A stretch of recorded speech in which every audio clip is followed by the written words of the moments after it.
Почитувани, Стево Пендаровски излажа и за договорот со Бехтел Јенка, исто како што лажеше за се друго. Пендаровски кажа дека договорот покрај министрите ќе го преговараат и граѓански организации. За на крај, Артан Груби да биде тој кој далеко од очите на јавноста го преговараше и потпиша договорот, а потоа и го сокри под клаузула за тајност. Да го погледнеме видеото. Владата вели дека во тој преговарачки комитет ќе вклучи и граѓански организации. Че нема само министрите да преговараат. И конечно, тоа што ќе го договорат со Бехтел и со ЕНКА, како преговарачки комитет, ќе го стават на увид на јавноста. Неуставни и незаконски се предлог измените за изградба на коридорите 8 и 10Д.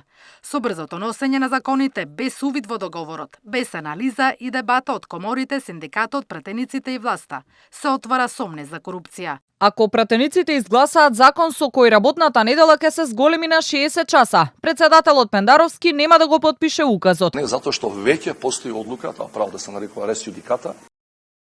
Пендаровски ги потпиша законите за Бехтел и Јенка, па кој сака нека се жали пред Уставен суд. Порача македонскиот председател и отиде контра експертите, обичните граѓани, но и Европската Унија, сите кои го критикуваа новиот закон за работни односи, но и начинот на кој со европско знаменце се донесоа овие закони. Иако најави дека токму најспорниот закон со кој работната недела ќе стане 60 часовна нема да го потпише, сега го промени својот став. Кажувам дека секоја заинтересирана страна има право да поднесе иницијатива за оценка на уставноста на секој закон, вклучително и на овој. Договорот е потпишан, реализација нема. Суштината е дека Пендаровски лажеше и за тоа дека договорот ќе биде ставен на увид на јавноста, што воопшто не се случи.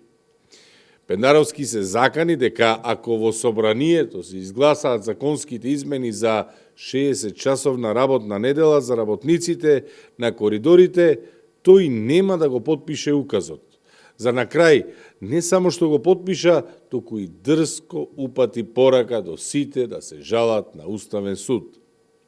Начинот на кој се потпиша договорот е проблематичен и за Европската Унија, каде што Македонија сака да стане земја членка. Но тоа не е проблем за Пендаровски, се додека ги исполнува желбите на Дуи и Артан Груби. Со право народот вели немаме држава. Време е да ја вратиме. Ви благодарам.